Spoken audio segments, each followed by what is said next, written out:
Mga kabarbil, workout po tayo ha.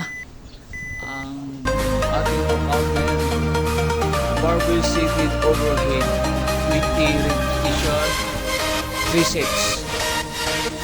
Yan, tudo nyo lang guys. Mga kabarbil, tudo nyo lang ng ganon. Tudo mo lang ng ganon. Taas, baba, taas, baba. Isin mo na lang.